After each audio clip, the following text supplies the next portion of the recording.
Hi, welcome to our workshop on South Asian immigrant men and mental health. I'm Gurjot. I'm Nisha. I'm Jeff. And I'm Maria. If you are a South Asian immigrant man in Canada and you would like to learn more about mental health issues, this video is for you. A lot of South Asian men migrated to Canada because they want better work and educational opportunities for their family. Moving to a new country can be challenging. The issues you may face include the changing climate, new expenses, language barriers, and job security. Sometimes you may not be able to practice your original professions because your academic qualifications may not be recognized here. This may cause you to feel unhappy, stressed, or lonely. In this video, we will learn together. We're here to help you understand mental health and provide useful strategies to address your needs. Specifically, we want to help men from South Asia to access services that can help. Through this video, we also want to advocate to end stigma around mental health in South Asian communities. After this video, we hope you're able to identify the signs and symptoms of mental health, the cultural stigma surrounding mental health issues, and access resources in your community. Some signs and symptoms include feeling upset and angry, stress, suicidal thinking, medical conditions like heart disease or high blood pressure, loss of appetite, and negative thoughts and outlook. Here are some more signs and symptoms.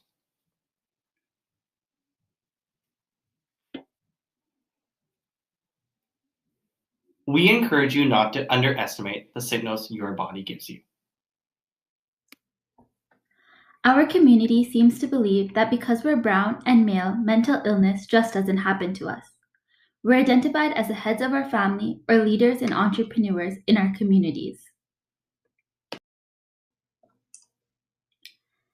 As an Asian man, what if I go out to a service or group and see someone who recognizes me? It will get out to my family, to my community. These are some quotes from other South Asian men that can help explain how mental health is sometimes seen in South Asian communities, which is what we will be discussing now. Like the first quote mentioned, mental illness can be seen as something that doesn't happen in the South Asian community, or that it's part of life's usual ups and downs. Sometimes talking about mental health and one's experiences in the community may feel like you're bringing shame to your family. Also, mental health is often seen less than your physical health. There is more acceptance towards taking care of your physical needs. It's important to remember that both your mental and physical health affect each other, so it's important to take care of both equally.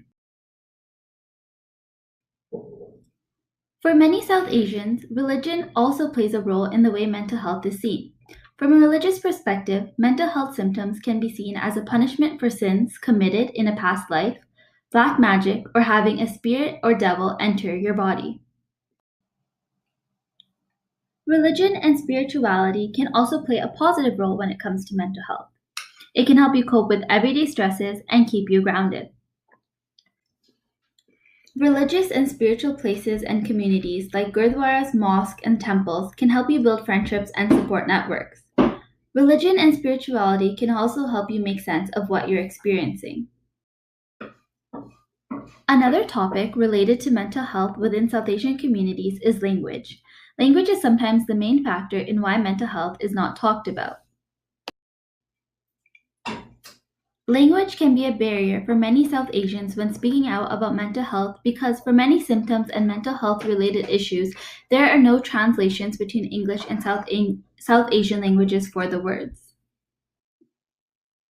This can result in using simple or degrading words. For example, someone with depression may be labeled as lazy or too emotional. Also, sometimes there can be a language barrier between the healthcare provider and the patient. This can lead to miscommunication and misdiagnosis. Now we will be discussing why there is a stigma around mental health in South Asian communities. The stigma comes from a variety of different factors. An important one to consider is the cultural role of men in South Asian communities. In South Asian culture, men tend to keep quiet about health problems. especially those that threaten masculinity and their traditional gender notions of control and strength. The traditional role of men is seen to be the breadwinner, the provider for his family, especially in a new country they just immigrated to. Oftentimes in South Asian communities, mental health is looked at as being crazy, which is not the case at all. Men fear losing their control over their roles more than they do their health problems. Because the body is viewed as a machine, they delay seeking help.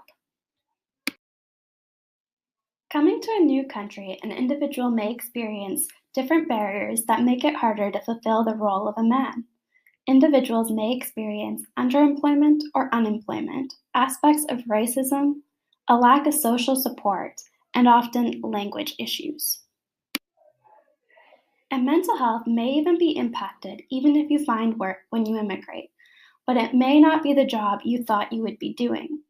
You may be working long hours or even multiple odd jobs just to make ends meet. Also, some individuals may even have left their home country due to some sort of traumatic event, such as war or violence. So they may be dealing with mental health before they even immigrate to another country. The risk of cultural stigma can lead to substance use, alcohol dependency, and possibly partner or family violence. So now that we've discussed mental health, the signs, and the cultural stigmas attached, we can discuss some resources that are available to you. These programs are all available in Surrey. The first resource is Diversity. Diversity offers settlement and community resource programs. One program there is a South Asian men's drop-in support group. It's offered in Punjabi, English, Hindi, and Urdu. It's every Sunday from 5 to 6:30 p.m. The support group is a free drop-in program, and you are able to discuss any mental health concerns or anything else that you would like to. It is a great way to build connections with other men in the community. Diversity also offers other programs. They offer family counseling, addictions treatments, programs to introduce newcomers to WorkSafe BC, and other employment opportunities. All of these are support services that are offered to the community free of charge. Another resource is the Roshni Clinic. It's a part of the South Asian Health Center in Jim Pattison Outpatient Care and Surgery Center. It is a supportive program for both South Asian men and women that are 19 years of age and older. It addresses alcohol and non-opioid drug use. At the Roshni Clinic, healthcare providers deliver services in English, Hindi, and Punjabi, and it is open on Wednesdays and Thursdays from 5 o'clock to 8 o'clock p.m. Services at the clinic include intake and assessment, so they'll talk to you and discuss what issues are bothering you so they know how to better go forward with your treatment. They also focus on cultural context and issues that are specific to the South Asian community to have a better understanding of what may be bothering you.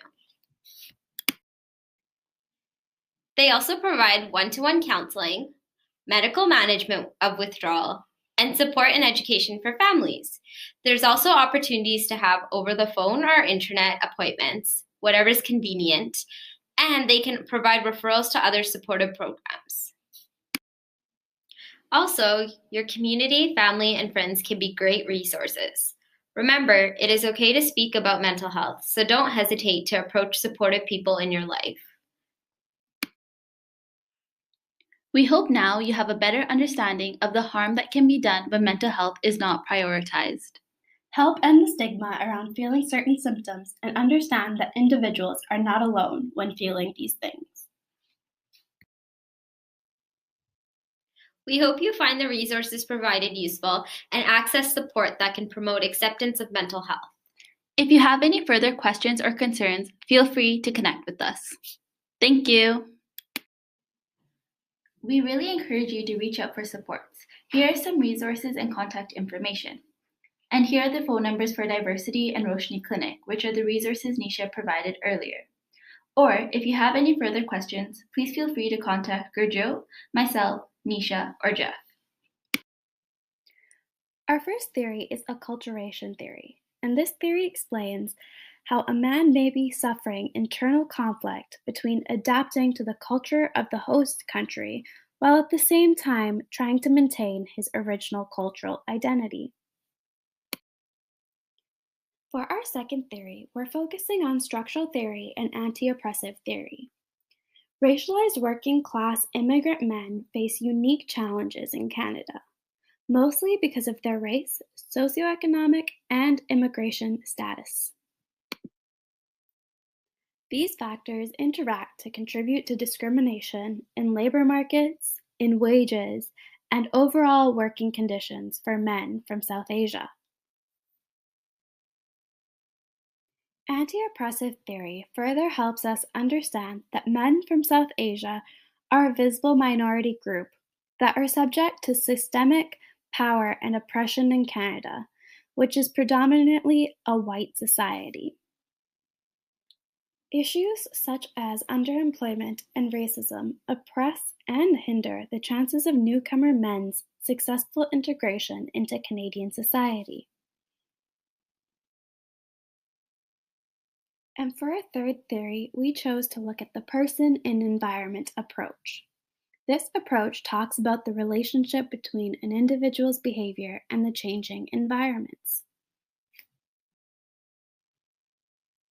This theory is relevant for immigrant men who are in these interactions with changing social environmental ecosystems that shape their life courses and experiences.